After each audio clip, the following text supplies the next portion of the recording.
Hello, everybody, and welcome to this interview with Natasha Crain. I'm Chad Allen, your host, and I'm pleased to bring this interview to you. Natasha Crain is an author and a blogger. She blogs at natashacrain.com. She's the author of Keeping Your Kids on God's Side, released March of 2016.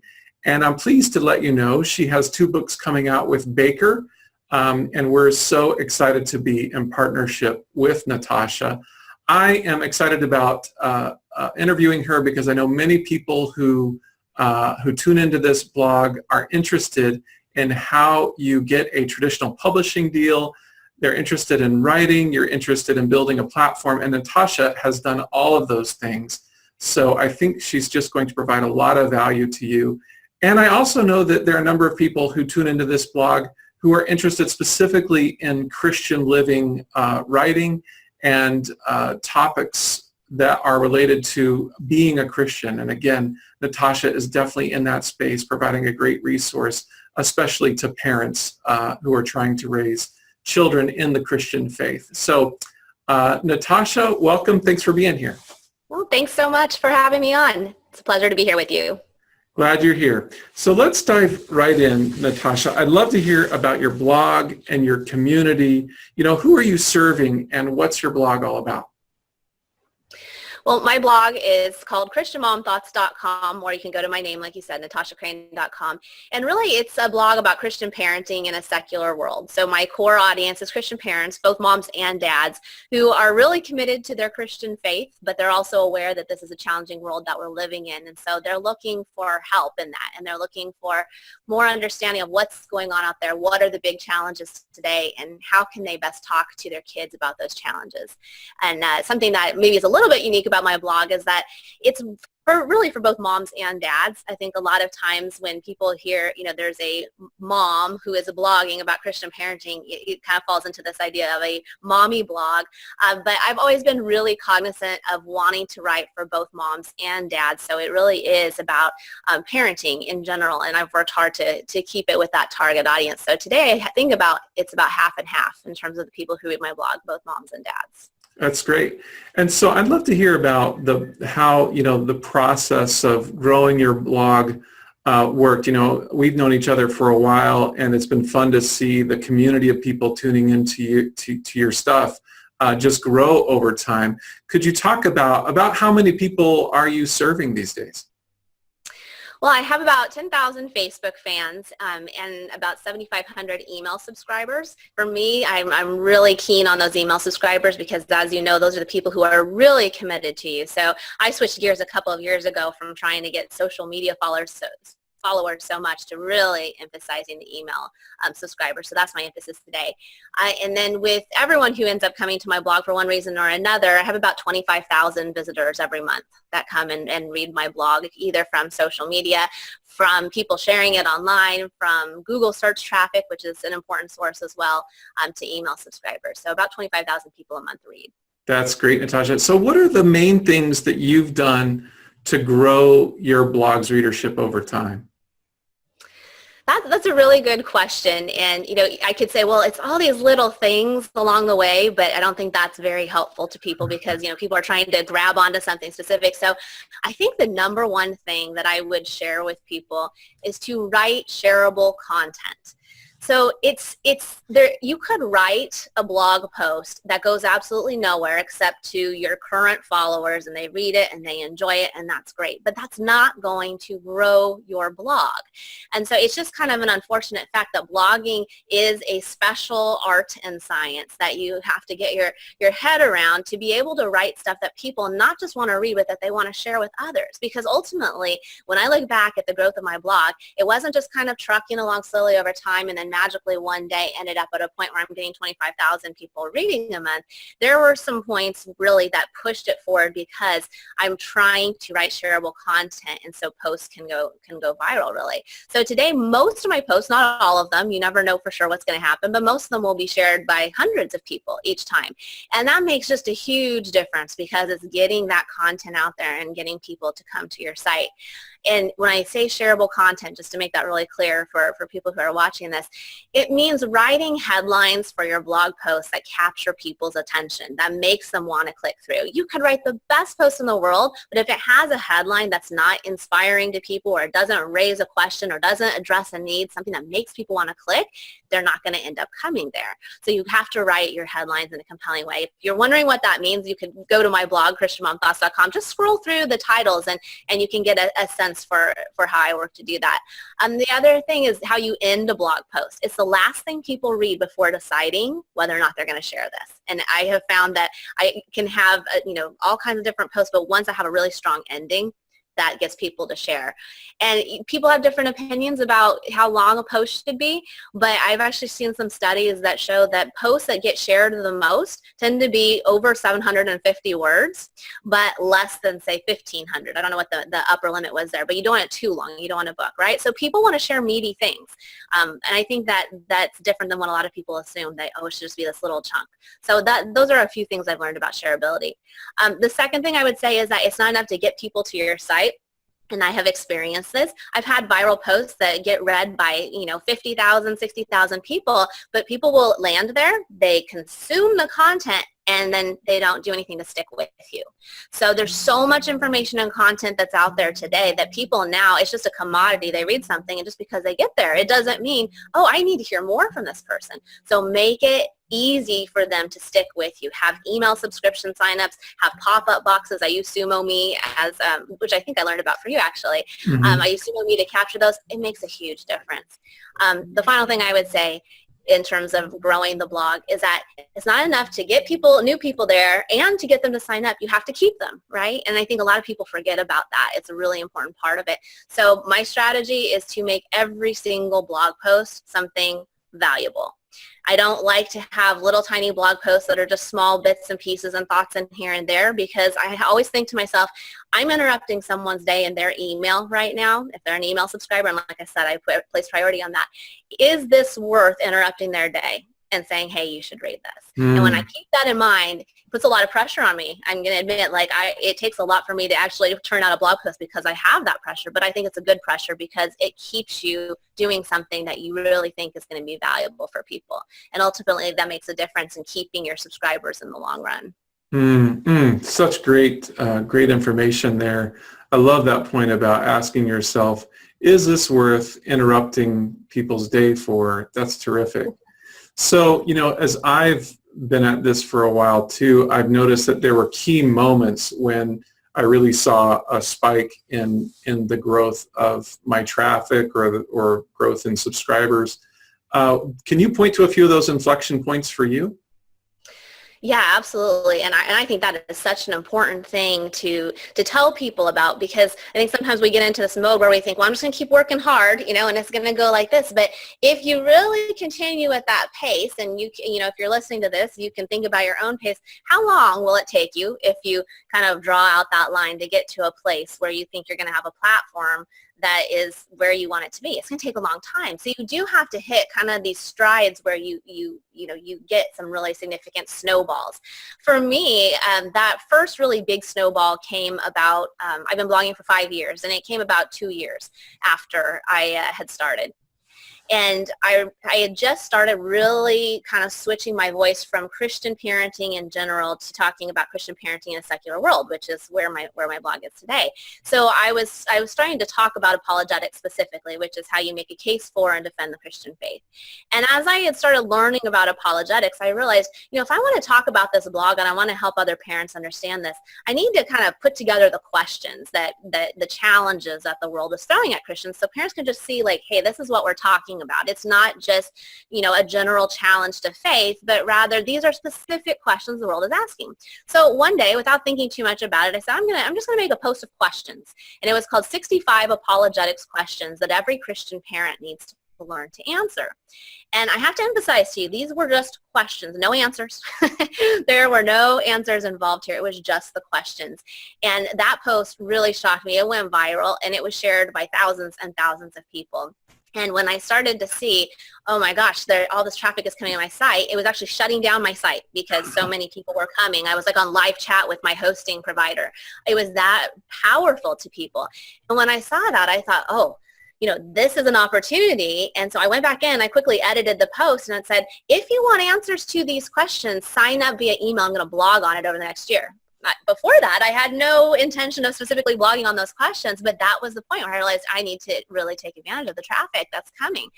So I added that, and literally within 5 minutes of adding that, the email subscribers were pouring in. It was like every minute, and this happened for days, and I gained hundreds and hundreds of subscribers from that one post.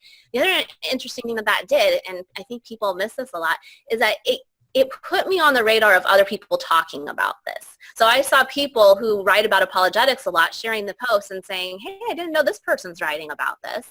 And so when you can connect to other people who are writing about similar things, that really puts you to that next level. So that post did both of those things. And it was really only 3 or 4 months after that I wrote another post that also went viral. It was shared 14,000 times, called "The Number One Sign That Your Kids Are Just Borrowing Your Faith and Not Developing Their Own." And this resonated with people. And again, it was a surprise thing. I just wrote it in an hour. Usually I take like 4 hours to write a blog post. I'm a horribly slow writer. And I just banged it out, and the concept just resonated. And that's an example of one of those headlines. People want to know, well, what is the number one sign? I don't want my kids to just borrow my faith, right? So it was a big pull, and then the content really resonated. So that really got people coming to the site. But here's the interesting thing. People landed there, but they weren't subscribing, like with my first post. And I thought, oh man, yay, all these people are coming here, but nothing's happening. And so that's why I say you have to make it so that people come and then stay with you. So again, I quickly went in and I edited the post, and I said, hey, do you need some help coming up with good questions to talk about with your kids so they're not just borrowing your faith and that you are getting into these deeper things? Go over to this post, 65 apologetics questions, because I knew that was a good one for getting people to sign up. Sure enough, it sent everyone over there because everyone said, I don't want kids to borrow my faith. They went over, email subscriptions come in. Those two things really, really changed the trajectory for the blog. So I guess I would leave people with the thought that you want to get these things, you want to get these viral points where people are coming, but remember, it's not enough to get them there. You have to get them to stay somehow. So consider what you can do with certain posts that you're writing to get people to sign up, because they have to hear more from you and not just this one piece of content. That's so good. Yeah, okay, so it's these viral posts really driven by headlines, but then also determining, which posts convert really well into subscribers and make sure that those are the posts where people end up. That's some great practical advice there. Well, Natasha, let's transition and talk about books a little bit, one of my favorite topics.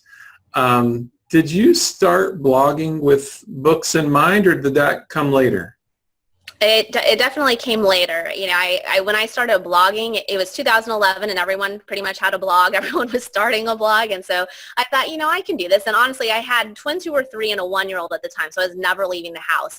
And it was just kind of this isolating experience. And I thought, you know what, maybe if I start a blog and I talk about Christian parenting, what we're doing with our young kids, I'll meet other bloggers and maybe be part of this community, even though I can't leave the house. So I did that, and like I said, I just slapped the name Christian Mom Thoughts on it without thinking about it. Today, I'm stuck with the name, and I don't like the name. It's it's descriptive, but not very creative or exciting. But that's where it got built, because I just thought I was going to do this. So over time, my readership just grew and grew, and then when I started making a change and speaking about apologetics specifically and talking about this parenting a Christian in a secular world, that was really what kind of took my blog in another direction, opened up the idea, this is something that more people need to be talking about. It's something parents really want to know about, and it's resonating with them. Hey, I'd like to write a book about this. And so that's when the seed started to be planted. Okay, all right. And so in what ways did your blog audience help you craft your books? Well, it was a huge part of it. That 65 apologetics questions post, ultimately, my book, Keeping Your Kids on God's Side, the subtitle is 40 Conversations to Help Them Build a Lasting Faith. So really, it's based on that post. A kind of long story how that ended up being the concept, but it really was, hey, let's take 40 questions from that post and let's answer them in 5 to 6 pages, easy to understand answers for parents. So my book concept wouldn't have come about had I not had the blog, where that idea was kind of tested out inadvertently and it really resonated with people. So the concept itself was huge. But the other thing is that for the content of the book, once I actually was writing it, the blog audience was hugely important. I can't overemphasize the importance, because people email me regularly about their families and their situations. They comment on my blog posts and tell me about their stories. And so I was able to get permission from a lot of them to share their stories and talk about, how relevant this is for Christian parents today. So that's all integrated into my book, which makes it a much more powerful book, I think, because parents are not just hearing from me and hearing this kind of, apologetic related information, but other people's stories. And maybe the most unusual thing is that it's not just the people who like my blog that ended up in the book, but the people who hate my blog. So there are a lot of people, and this is how I got into apologetics through my blog, is that I was getting attacked by skeptics who were coming and saying, hey, this is ridiculous, all this Christianity stuff. This stuff, there is no God, don't you know that? And you've just been indoctrinated, and how can you believe somebody came back to life? All this stuff is what changed my journey into even learning about apologetics. And so once I wrote the book, I was able to take those comments and incorporate them in the book. And still today, whenever I get comments, instead of saying, that feels like some kind of weight on me when they say this kind of stuff, I drag and drop it straight into a folder that's called Skeptics Comments. And it becomes an integral part of the content I write, both through my blog and through my book. So that blog got me to even learn about apologetics in the first place. It helped form the concept for the book, and it gives me the content that goes into the book now that the book is in existence. It's huge. Yeah, so that's great. I remember Mark Batterson saying, he used to blog more than he does now, but I remember him saying that his blog posts were his test balloons in some way. Sounds like you have experience with that, but also sounds like you've become a better apologist because of some of these comments, which of course makes you a better author of apologetics books. So that's terrific. So a lot of people who are watching this, Natasha, will be interested in the whole process of pursuing a literary agent and what all goes into that. Could you share with us how you found an agent and what you were looking for in an agent? How did that whole process work for you? Well, I had a little bit of an unusual experience in terms of agents. So with my first book, I had an editor at a publishing company, the one that I went with for my first book, Harvest House, and he actually found my blog because I had guest posted on the blog of another apologetics author, and he was reading his material. So here's a good reason to guest post on other blogs. He was reading his material, came across my blog, was interested in what I was saying, came over to my blog, and thought, well, this is interesting. So he reached out to me and he said, hey, I like what you're doing here. Would you be interested in talking about book ideas? So of course I was very interested in that. And so I just ended up working with them directly, and I didn't end up having an agent for the first book. And I would say along those lines, I think some people who are listening might say, well, that was a really lucky strike. And yes, that is a really lucky thing to have happen. But I would also say that when you talk about the importance of authors having platform, I don't think that a publisher would have reached out to me if I didn't have some kind of signs of my platform on the blog. It wasn't just a random blog he came across. I was guest posting on a really well-known blog, and then when he came to mine, you can see that I had thousands of Facebook fans, and it says on my site, join 7,000 email subscribers, that kind of thing. So the platform can help you in that way as well. But now, after my first book, as I was considering other book opportunities and thinking about what I wanted to do next, I decided to go the more traditional route of having an agent and actually, going through that process of a book proposal and taking it to multiple authors. So again, not exactly a traditional experience here, but I have other author friends now who are writing in the area of apologetics, and so I was referred to one of their agents.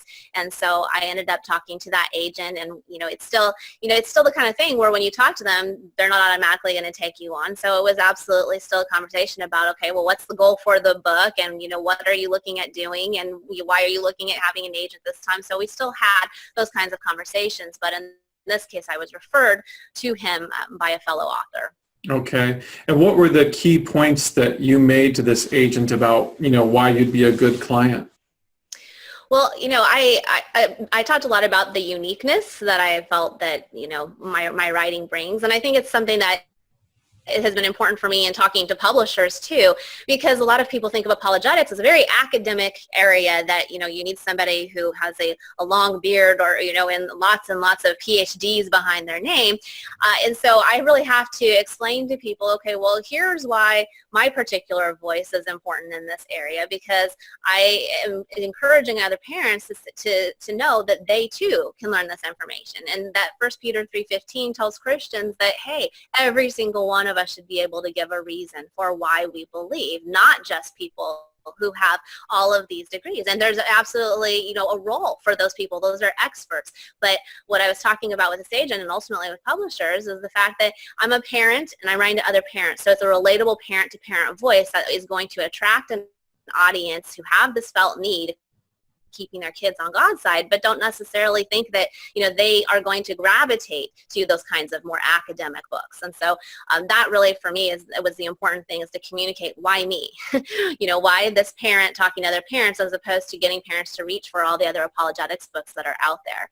So just really communicating that value.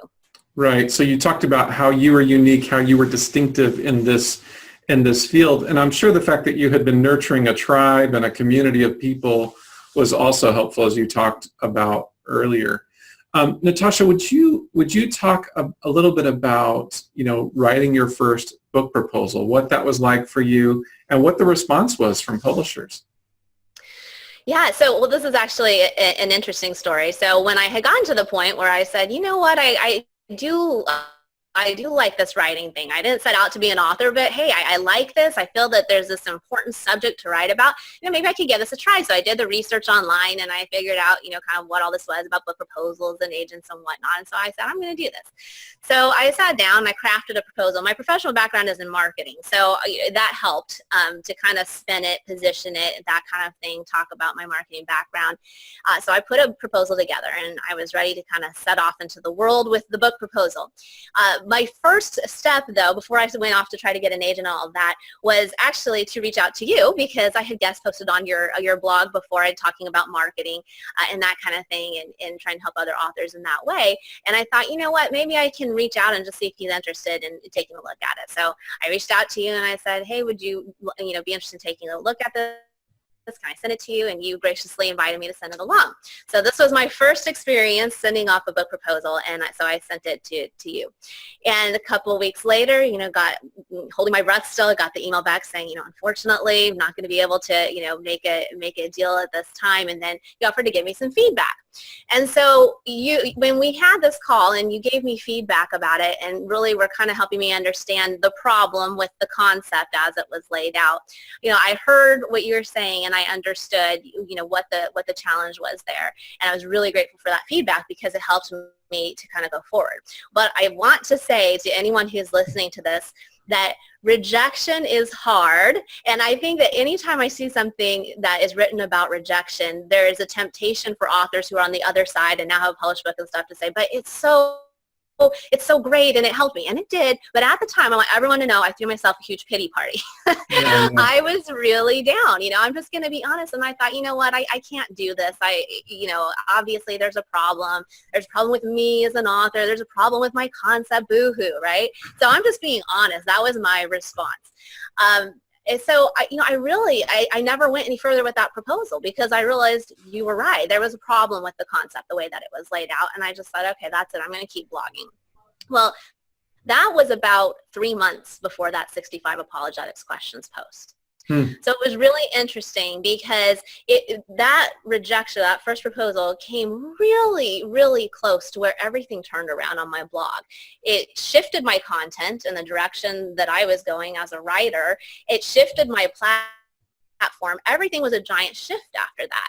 And so it was only, it was 4 months after that post that someone reached out to me from another publisher. So it's interesting because I think from the week that I got that rejection email, and we had that conversation, to the week that I signed a book deal ultimately on a totally different kind of concept, it was about a year exactly. So I hope that will encourage people, because you don't know how, when you get rejected, you don't know how far out you are from having that pivotal point where everything's going to change, where you get clarity on your voice, where your platform really takes off, where people are showing interest. You know, it could literally be around the corner. And so from one rejection to signing a deal that I'm going to be writing a book, it was only a year. And so much of that started happening just 3 months after that first rejection. But I am grateful, I will say I'm grateful in retrospect, that the book that I had proposed to you, that very first one, didn't get written, because that would not have been a good first book for me. Mm-hmm. You know, I don't think it would have been successful, and I don't think it would have met a felt need in the same way, and I don't think I had the credibility at the time to write that book, which was one of the key pieces of feedback that you had given me. So if you're getting rejected, it's probably a good thing, because it's probably on a concept or at a time that's not optimal for you. And it's really, really important that you set it off on the right foot, I think, as a first-time author. And that was something that someone had shared with me also along the way, that, you know, it's so important what your first book is, because if the first book doesn't go so well, it's tough after that, right? So you want that really good first book that represents you as an author and gives you the good, you know, foundation then to go off for more books in the future. So I'm grateful for that first rejection, as hard as it was at the time, and as pessimistic as I can be as a person. That's great, Natasha. And, you know, I have heard people like Michael Hyatt and others say, you know, don't give up. Keep on keeping on. Because like you say, you never know when that post is going to go viral, when that connection is going to turn into an open door.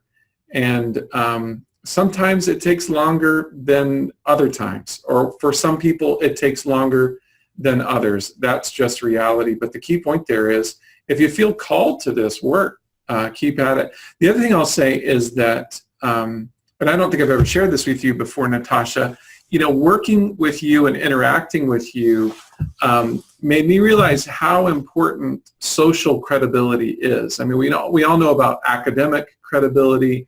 We know about experiential credibility. We know about credibility that comes with degrees and so on. But you, I think, are really, you know, sort of a shining example of social credibility.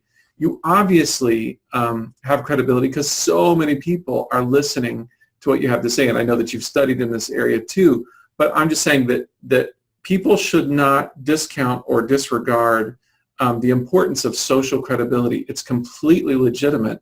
And I just want to encourage people, because I often get comments about, well, you know, I don't know if people think I'm a credible source for this. Well, just realize there are different kinds of credibility, and they're all important. So Absolutely. That's great. Yeah. Thank you. Well, Natasha, you wrote your first book. It released earlier this year. What was it like to launch your first book? Well, I think if I had to describe it in 2 words, it would be amazing and stressful.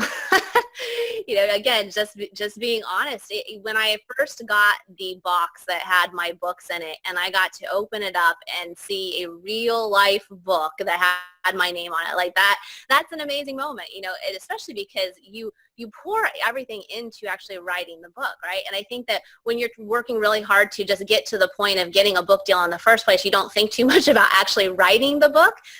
It's a lot to write a book. You know, it takes a lot of time and energy, and you know, once you sign that contract, you face this blank Word document, right? You're sitting there and you're like, wow, I have a long way to go in front of me. So writing the book is a very intense process that I think a lot of people aren't thinking about. So when you actually get to see the book in your hand, it's a really amazing point. And so that was fantastic for me. And getting to tell people that it was now available, that was really exciting, because I had been generating excitement on the blog for a long time, and just telling people, hey, it's coming, and to see people's response when I announced it was wonderful. It's also stressful, you know, and I think if it's not stressful at all, that either you're just an amazing person who doesn't get stressed about anything, or you're not working really hard to market your book. I don't know. But for me, I really realized, you can't just put it out there. The book doesn't just sell itself magically. And a lot of people have asked me, well, how do you get published? I really want to get a traditional publisher because I don't know anything about this marketing stuff. And so I really want, a publisher to just handle that. I'll give them a book. But that, I always kind of laugh when someone says that, because as you talk about often on your blog, and you tell a lot of people, you have to be the primary marketer of your book, right? You've got to be the person who's out there doing that. So it's definitely a misunderstanding a lot of people have, that the book is either going to market itself or that the publisher is going to market it. As the author, you have to be doing that. And it's not enough to just put up a blog post announcement, hey, the book's available. Great. You're going to get a lot of people who buy the book that week. What happens next week? What happens in week 3 and 4 and 6 months down the line? You have to be constantly putting that effort into it, or else the book is just going to go away, which you don't want. You worked hard on this thing, right? And so you want to keep marketing the book. And so that can be stressful. You have to constantly be in front of it and be cognizant of what you're doing and just keep it top of mind. And so it is a stressful time, especially those first 2 to 3 months after it's released, where you're trying to get interviews and go on radio shows and do extra blog posts and guest posts and PR and all of those things that you do. And it can be a lot more stressful than people realize. And like I said, some people don't get stressed by anything, but I think for the average person, if you're actually out there really working hard on it, it will be a little bit stressful when you release the book. I don't know if that's been your experience, but Yes, absolutely. I think a lot of authors, it takes sort of a recalibration to realize that writing the book is a lot of work, and so a lot of authors will think, oh, my work's finished. It takes some recalibration to realize, no, actually, that's not the end of the process. That can be a bit of a rude awakening for authors. But yeah, I often tell authors, there's what you can do and there's what we can do, and we're it. There's nobody else who's looking out for this book except you and the publisher. And so whatever we can do as we combine efforts is the kind of the full extent of how this book is going to be supported. So I want to hear from authors, what is it you can do? What is it you can bring to the table? And then obviously we talk about what we can bring, and then hopefully together we can put together a really good launch plan and a really good long-term marketing plan from there. So, well, that's great. So I really want you to talk about your first book with Baker. How is this book going to be different from Keeping Your Kids on God's Side, and what are your hopes for it? Well, I'm really excited about this book because the most common thing that I heard after Keeping Your Kids on God's Side from parents was that parents love the book, fortunately, so that was the good news, but then they said, okay, so what's next? Where do we go to keep learning? So Keeping Your Kids on God's Side was kind of this big introduction to all things about apologetics for parents who have the felt need of, I want to pass on my faith, but I don't know how. And then it gives them this kind of direction in their discipleship, right? But once you go through that introduction, a lot of people become interested in learning more, which is a good thing. That's what the book is designed to do. But what's that next step? So like I said, a lot of people who wouldn't normally read apologetics books like the kind of style that my book was written in, because it's so much more relatable in terms of this parent-to-parent voice. So the next book is going to take that next step and be the natural progression for people. So once they've read Keeping Your Kids on God's Side, or even if they haven't, it'll take them to the next level of now 30 conversations, new conversations, specifically on the topic of God. So the first book, Keeping Your Kids on God's Side, covered all kinds of territory between God and Jesus, the Bible, truth and worldviews, and science. This one is saying, let's just zoom right in on God specifically, and let's go deeper. Let's take you to the next step of 30 conversations about God.